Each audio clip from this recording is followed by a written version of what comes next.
আজকের এই বিশেষ আলোচনায় আপনাদের স্বাগত। আমরা আজ কথা বলবো একটা বেশ জরুরি বিষয় নিয়ে। মানে, যারা ভাবেন যে আর্থিক সচ্ছলতার জন্য হয়তো একটু দেরি হয়ে গেল। হ্যাঁ, এই ভাবনাটা কিন্তু খুব কমন, তাই না? অনেক বয়স হয়ে গেছে, এখন আর কি হবে? এরকম একটা ধারণা অনেকের মধ্যেই কাজ করে। ঠিক। আর এই ধারণাটা ভাঙতেই ডেভিড বাখের একটা দারুণ বই আছে, স্টার্ট লেট ফিনিশ রিচ। তো আজ আমরা এই বইয়ের কিছু আইডিয়া নিয়েই একটু গভীরে যাব। আচ্ছা, বইটা তো বেশ জনপ্রিয়। এর মূল কথাটা কি তাহলে এটাই, যে শুরু করতে কখনো দেরি হয় না? একদম। আমাদের আজকের আলোচনার লক্ষ্য এটাই, দেখা যে বয়স বা এখনকার আর্থিক অবস্থা যাই হোক না কেন, এই বইয়ের দেখানো পথে হেঁটে সম্পদ তৈরি করা বা একটা নিরাপদ অবসর জীবন, সেটা কি আদৌ সম্ভব? হুম। আর বাখের সবচেয়ে বড় বার্তাটাই হলো, নিজের ভালোর জন্য শুরু করতে কোনো দেরি নেই, আজই শুরু করা যায়। ঠিক। আসলে বাখ বলতে চেয়েছেন, ওই যে অজুহাতগুলো আমরা দিই, বয়স বেশি, আয় কম, আগে ভুল করেছি, মানে এগুলো বাদ দিতে হবে। হ্যাঁ, ওগুলো তো শুধু অজুহাত। ঠিক। আসল ফোকাসটা হওয়া উচিত আজ, এখন কি করতে পারি, ছোট হলেও শুরু করা, আর সেই সঙ্গে কিছু প্রমাণিত কৌশল মেনে চলা। ধারাবাহিকতাটাই আসল। তাহলে চলুন ওই অজুহাতগুলো নিয়েই একটু কথা বলি প্রথমে। যেমন, আমার বয়স তো ৪০ বা ৫০ পেরিয়ে গেল, এখন আর এসব করে কি লাভ? হ্যাঁ, বা আমার যা আয় তাতে বাঁচিয়ে আবার ইনভেস্ট করব কিভাবে, এটাও খুব শোনা যায়। খুবই সত্যি। আর বাক কিন্তু এই মেন্টালিটিটাকেই জোরদার চ্যালেঞ্জ করেছেন। তিনি শুধু বলছেন না, রীতিমতো উদাহরণ দিয়ে দেখিয়েছেন। মানে ৪০-৫০, এমনকি ৬০ বছর বয়সেও মানুষ শুরু করে আর্থিকভাবে সফল হয়েছেন। তার মানে এটা সম্ভব। সম্ভব। তবে তার জন্য নিজের ওপর বিশ্বাসটা রাখতে হবে যে হ্যাঁ, আমি পারব। আর সঠিক পথটা জানতে হবে, এবং সে পথে চলতে হবে। শুধু জানলেই তো হবে না। একদম। আর সেই পথের একটা খুব ইন্টারেস্টিং আইডিয়া হলো বাখের ল্যাটে ফ্যাক্টর। এটা তো খুব বিখ্যাত। হ্যাঁ, ল্যাটে ফ্যাক্টর। খুব সিম্পল কিন্তু পাওয়ারফুল আইডিয়া। ওই যে প্রতিদিনের ছোট ছোট খরচগুলো, যেগুলো আমরা হয়তো তেমন পাত্তাই দিই না। ঠিক। যেমন ধরুন, রোজ ১ কাপ দামি কফি খাওয়া, বা ধরুন বাইরের খাবার, বা এমন কোনো সাবস্ক্রিপশন যা ব্যবহারই করি না। উম, টুকটাক কেনাকাটা। এই সবই বাখাবাসলে বলতে চেয়েছেন। এই ছোট খরচগুলো প্রতিদিন অল্প মনে হলেও মাস শেষে বা বছর শেষে কিন্তু বেশ বড় একটা অঙ্ক হয়ে দাঁড়ায়। এটা শুধু টাকার হিসাব নয়, এটা আমাদের খরচের অভ্যেসের ব্যাপার। হ্যাঁ, অভ্যেসের। আর এই টাকাগুলোই তো অন্য কোথাও কাজে লাগানো যেত, তাই না? একদম। তিনি একটা হিসাবও দেখিয়েছেন। ধরুন, কেউ যদি প্রতিদিন মাত্র ধরা যাক ৫০০ টাকা বাঁচায়। ৫০০ টাকা প্রতিদিন। হ্যাঁ, এবং সেটা যদি কোথাও বিনিয়োগ করে, যেখানে বছরে গড়ে ১০% মতো রিটার্ন আসে, যদিও ১০% সবসময় আশা করা যায় না, কিন্তু ধরুন। একটা উদাহরণ হিসাবে। হ্যাঁ, তাহলে ৪০ বছর পর সেই টাকাটা একটা বিশাল অঙ্কে পৌঁছাতে পারে। হয়তো কোটি টাকার কাছাকাছি, বা তারও বেশি। ভাবা যায়, প্রতিদিনের সামান্য ৫০০ টাকা থেকে। অবশ্যই, এটা একটা সরল হিসাব। বাজারের রিটার্ন ওঠানামা করে, কিন্তু মূল নীতিটা গুরুত্বপূর্ণ। ছোট ছোট ত্যাগ বা পরিবর্তন যদি নিয়মিত করা যায়, তাহলে দীর্ঘমেয়াদে বিরাট ফল দেয়। এটাই ল্যাটে ফ্যাক্টরের ম্যাজিক। কিন্তু একটা প্রশ্ন আছে, যারা দেরিতে শুরু করছেন, ধরুন ৪৫ বা ৫৫ বছর বয়সে, তাদের তো হাতে আর ৪০ বছর নেই। ঠিক। তাহলে কি চক্রবৃদ্ধি সুদের যে সুবিধার কথা আমরা শুনি, সেটা তারা পাবে না? এখানেই অনেকে ভুল করেন। বাখ বলছেন, সময় অবশ্যই একটা বড় ফ্যাক্টর, মানছি। কিন্তু দেরিতে শুরু করার মানে এই নয় যে কম্পাউন্ডিং বা চক্রবৃদ্ধি সুদ কোনো কাজেই আসবে না। আচ্ছা। হ্যাঁ, হয়তো ২০ বছর বয়সে শুরু করলে যে পরিমাণ বৃদ্ধি হতো ততটা হবে না, স্বাভাবিক। কিন্তু ৪৫ বা ৫৫ বছর বয়সেও যদি কেউ নিয়মিত, ধরুন প্রতি মাসে একটা নির্দিষ্ট পরিমাণ টাকা বিনিয়োগ করে যান, আর খুব জরুরি, খারাপ ঋণ এড়িয়ে চলেন। খারাপ ঋণ মানে? যেমন ধরুন, ক্রেডিট কার্ডের বড় বিল জমিয়ে রাখা, বা শুধু শখের জিনিস কেনার জন্য পার্সোনাল লোন নেওয়া, এইগুলো এড়িয়ে যদি বিনিয়োগটা চালিয়ে যাওয়া যায়, তাহলেও চক্রবৃদ্ধির সুদের প্রভাব পড়বে। অবসরের জন্য একটা ভালো তহবিল অবশ্যই তৈরি করা সম্ভব। আসল কথা হলো বসে না থেকে আজই শুরু করা। এই যে শুরু করা এবং চালিয়ে যাওয়া, মানে ধারাবাহিকতা রাখা, এর জন্য বাখ একটা খুব কাজের পদ্ধতির কথা বলেন, অটোমেশন বা স্বয়ংক্রিয় ব্যবস্থা। হ্যাঁ, অটোমেটিক করে ফেলা। আর তার সাথে জুড়ে আছে আগে নিজেকে পেমেন্ট করুন বা পে ইয়োরসেলফ ফার্স্ট নীতিটা, এটা একটু বুঝিয়ে বলবেন। বিল দেওয়ার আগে নিজেকে টাকা দেওয়া। হ্যাঁ, শুনতে একটু অন্যরকম লাগলেও এটাই কিন্তু মূল মন্ত্র। এর মানে হলো মাস শেষে কত বাঁচল সেটার জন্য ওয়েট না করে, মানে যা থাকে আর কি। হ্যাঁ, সেটা না করে আপনার আয় বা স্যালারি অ্যাকাউন্টে ঢোকার সঙ্গে সঙ্গেই একটা নির্দিষ্ট পরিমাণ টাকা অটোমেটিকভাবে আপনার সেভিংস বা ইনভেস্টমেন্ট অ্যাকাউন্টে চলে যাবে। ও আচ্ছা, সিস্টেম করে রাখা। একদম। এটা নিশ্চিত করে যে আপনার সঞ্চয়টা আগে হচ্ছে, খরচটা পরে। নিজের ইচ্ছাশক্তির উপর ভরসা করার চেয়ে একটা সিস্টেম বানিয়ে ফেলা অনেক বেশি কার্যকর। কারণ ইচ্ছাশক্তি তো রোজ একরকম থাকে না। তা ঠিক। এই সিস্টেমটা বানানোর জন্য কোনো সহজ নিয়ম বা কাঠামার কথা কি বলেছেন তিনি? মানে আয় আর খরচের ব্যালেন্সটা কিভাবে রাখা যায়? হ্যাঁ, একটা খুব চালু নিয়ম আছে, 50-20-30 রুল। বাকি এটাকে জনপ্রিয় করেছেন। যদিও এটা একটা গাইডলাইন, সবার জন্য একদম অক্ষরে অক্ষরে মিলবে তা নয়। নিয়মটা কি? মোটামুটিভাবে আপনার আয়ের প্রায় 50% বা তার কম যাওয়া উচিত জরুরি খরচে, মানে যেগুলো না হলেই নয়, বাড়ি ভাড়া বা ইএমআই, খাবার, যাতায়াত, বেল ইত্যাদি। ঠিক। কমপক্ষে 20% যাওয়া উচিত ভবিষ্যতের জন্য সঞ্চয় আর বিনিয়োগে। এটাই হলো ওই পে ইয়োরসেলফ ফার্স্ট অংশটা, যেমন retirement fund, mutual fund, share, এইসব। আচ্ছা, কমপক্ষে 20%। হ্যাঁ, পারলে আরও বেশি। আর বাকি 30% বা তার কম আপনি আপনার লাইফস্টাইল বা পছন্দের খরচের জন্য রাখতে পারেন, যেমন বিনোদন, বেড়াতে যাওয়া, পোশাক কেনা, বাইরে খাওয়া, এগুলো। 50-20-30 বেশ সহজ মনে হচ্ছে। হ্যাঁ, মনে রাখা সহজ। তবে আসল কাজ হলো ওই 20% বা তার বেশি অংশটাকে সত্যিই আলাদা করে ফেলা। আর এখানেই অটোমেশন বা স্বয়ংক্রিয় ব্যবস্থার আসল ভূমিকা। বাহ! তো বলেন, মানুষ নাকি ইচ্ছাশক্তির অভাবে ব্যর্থ হয় না? ইচ্ছাশক্তির ওপর বেশি ভরসা করে বলেই ব্যর্থ হয়। অটোমেশন কিভাবে এই জায়গায় সাহায্য করে? দেখুন, ব্যাপারটা খুব সহজ। প্রতিদিন সকালে উঠে ঠিক করা যে আজ আমি 500 টাকা বাঁচাবো বা এই মাসে 5,000 টাকা ইনভেস্ট করব, এটা বেশ কঠিন। আলসেমি লাগতেই পারে। ঠিক। বা ধরুন ভুলে গেলেন, বা হঠাৎ অন্য একটা খরচ এসে পড়ল। অটোমেশন এই রোজকার সিদ্ধান্ত নেওয়ার চাপটাই সরিয়ে দেয়। মানে সেট করে রাখলে নিজে থেকেই হয়ে যাবে। একদম। আপনার সেভিংস বা ইনভেস্টমেন্টের টাকাটা আপনার হাতে আসার আগেই, মানে খরচ করার সুযোগ পাওয়ার আগেই নির্দিষ্ট অ্যাকাউন্টে চলে যাচ্ছে। তখন আর আবেগ বা ভুলে যাওয়া বা থাক পরের মাসে করব এইগুলোর সুযোগ থাকে না। এটা আপনার হয়ে নীরবে কাজ করে যায়। সেট করে ভুলে যান। দারুণ আইডিয়া। আচ্ছা, অটোমেশনের পর বাড়ির মালিকানার উপরেও খুব জোর দেন, এমনকি যারা দেরিতে শুরু করছেন তাদের জন্যেও। এটাকে তিনি স্বয়ংক্রিয় মিলিয়নেয়ার বাড়ির মালিক বলছেন। এটা কি এখনও এতটা বাস্তবসম্মত, বিশেষ করে দেরিতে শুরু করলে? এটা একটা ভালো প্রশ্ন তুলেছেন। বাখের যুক্তিটা হলো, বাড়ির জন্য আমরা যে হোম লোন নিই এবং তার কিস্তি শোধ করি, হ্যাঁ, ইএমআই। সেটা আসলে এক ধরনের বাধ্যতামূলক সঞ্চয়। মানে প্রতি মাসে আপনি যে টাকাটা দিচ্ছেন তার একটা অংশ তো সুদ, কিন্তু আরেকটা অংশ আপনার আসল ঋণটা কমাচ্ছে। ঠিক, মানে অ্যাসেট বাড়ছে। হ্যাঁ, ওই বাড়িতে আপনার মালিকানা বা ইকুইটি বাড়ছে। আর সাধারণত লম্বা সময়ে বাড়ির দামও বাড়ে, অন্তত মুদ্রাস্ফীতির সাথে তাল মিলিয়ে তো বটেই। তাই এটা শুধু থাকার জায়গা নয়, সম্পদ তৈরিরও একটা উপায়।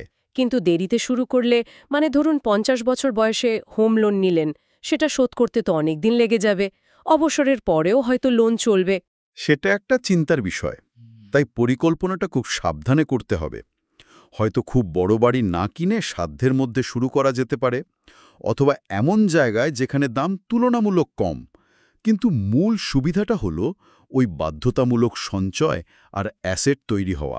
আর লোন নেওয়াটা, মানে ঋণ জিনিসটাকেই তো অনেকে এড়িয়ে চলতে চান, বিশেষ করে বয়স বাড়লে। এখানেই বাঁকা একটা গুরুত্বপূর্ণ পার্থক্য করেন ভালো ঋণ আর খারাপ ঋণের মধ্যে। ভালো ঋণ, খারাপ ঋণ, সেটা কি রকম?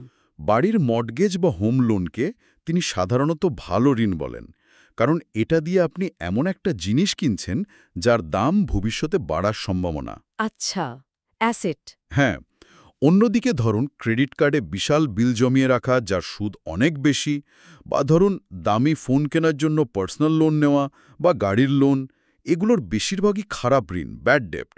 কারণ এগুলো দিয়ে যা কিনছেন সেগুলোর দাম সময়ের সাথে সাথে কমছে বা সেগুলো কোনো আয় দিচ্ছে না। বুঝতে পেরেছি। তো দেরিতে শুরু করলে খারাপ ঋণগুলো একদম ছেঁটে ফেলতে হবে।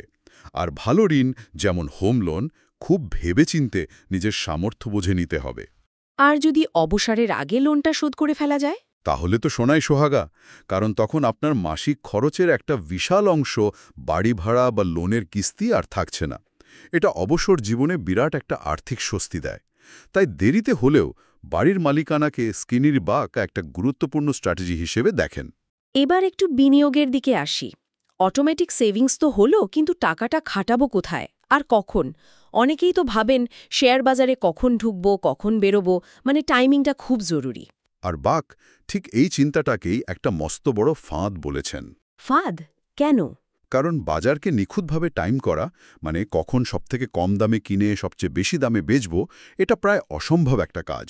বড় বড় ফান্ড ম্যানেজাররাও এটা পারে না। হুম।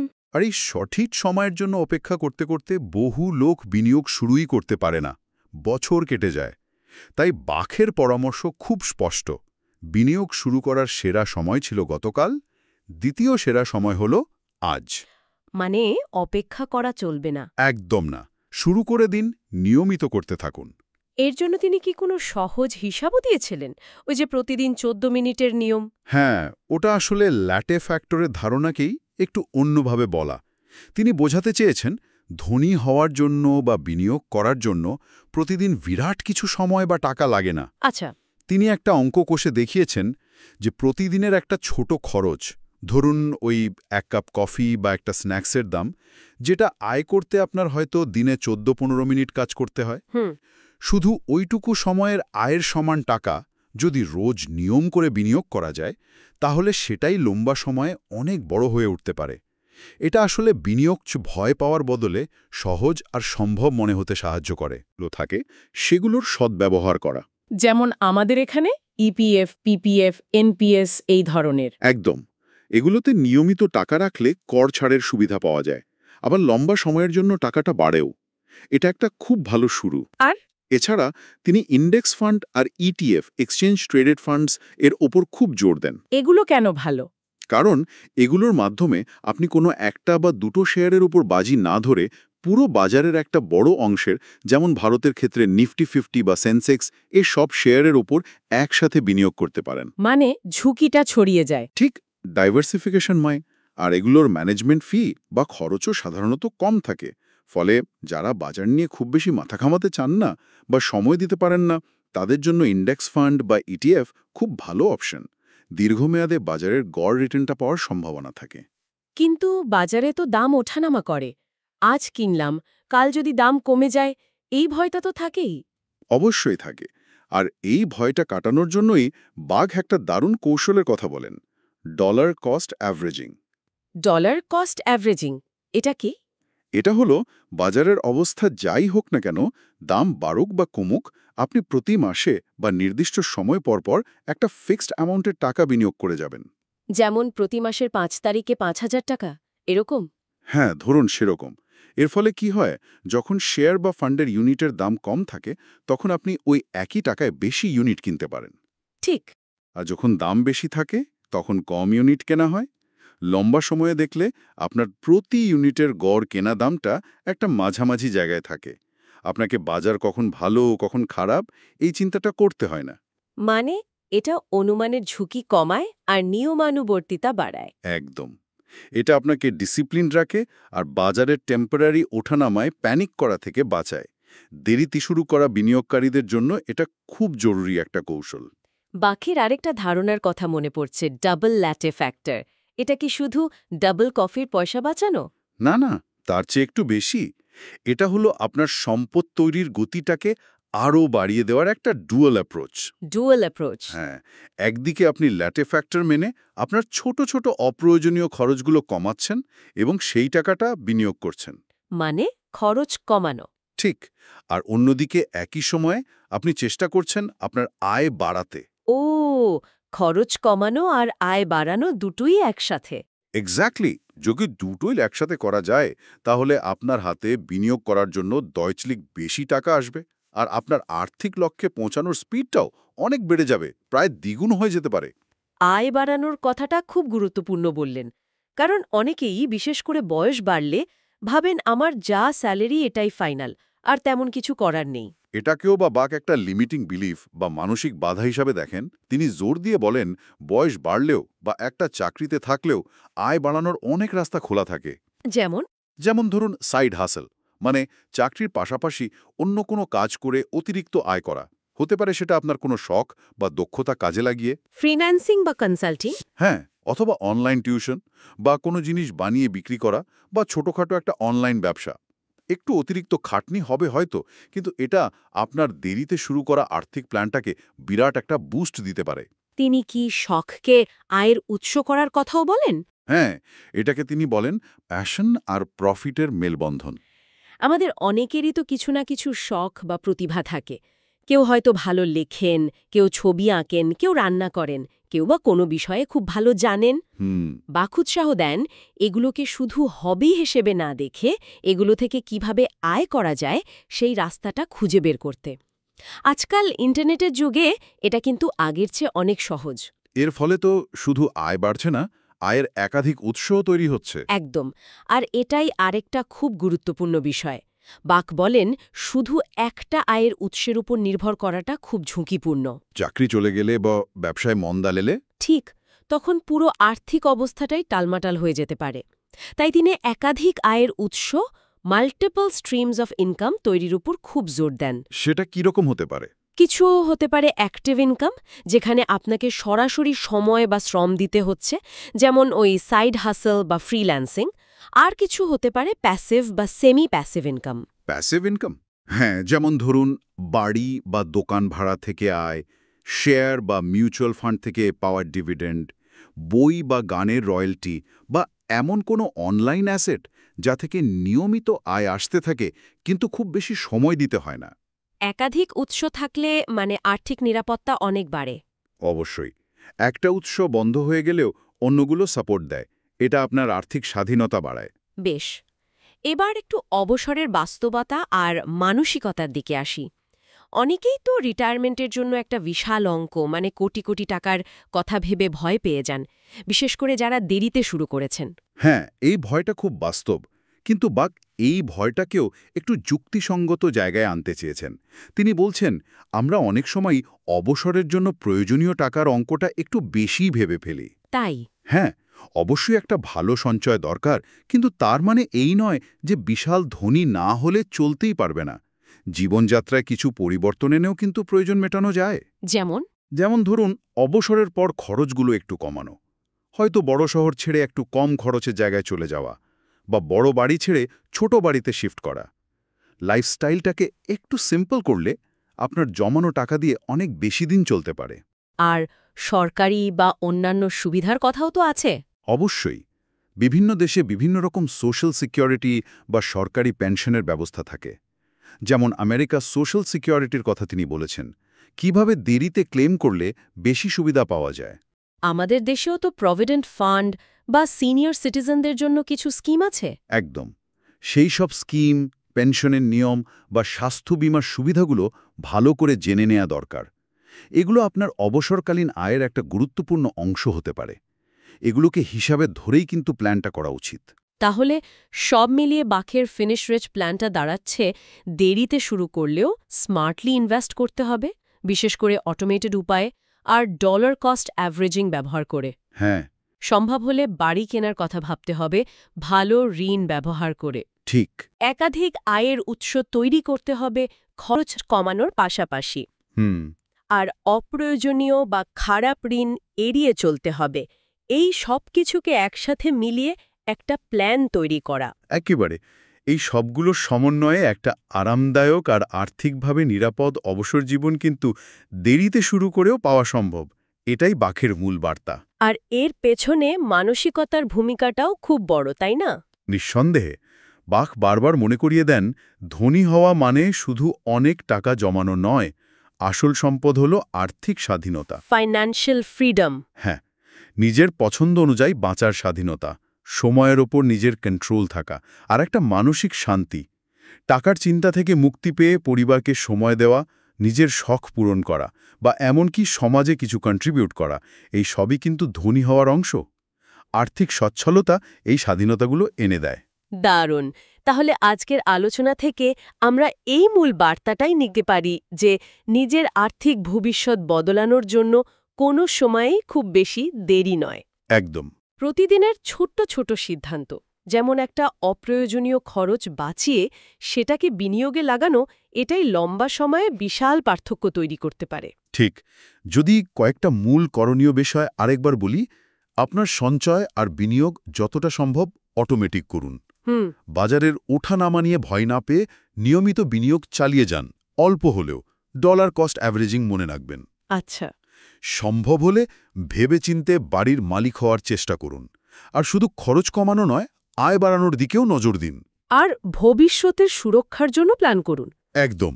আশা করি যারা শুনছেন তারা বুঝতে পারছেন যে অজুহাত দেওয়ার দিন শেষ, আজ থেকে শুরু করা সম্ভব। নিশ্চয়ই। আলোচনাটা খুব ভালো লাগলো। আমারও। শেষ করার আগে শ্রোতাদের জন্য একটা ছোট্ট প্রশ্ন বা চ্যালেঞ্জ রেখে যাই। বলুন। খরচের তালিকায় কি এমন কোনো একটা ছোট্ট খরচ আছে, খুব ছোট, হয়তো আপনি তেমন গুরুত্বই দেন না? সেটা হতে পারে রাস্তায় বাড়তি এক কাপ চা, বা একটা অপ্রয়োজনীয় অনলাইন সাবস্ক্রিপশন, বা অন্য কিছু, যা আপনি আজ এই মুহূর্ত থেকেই বাদ দিতে পারেন।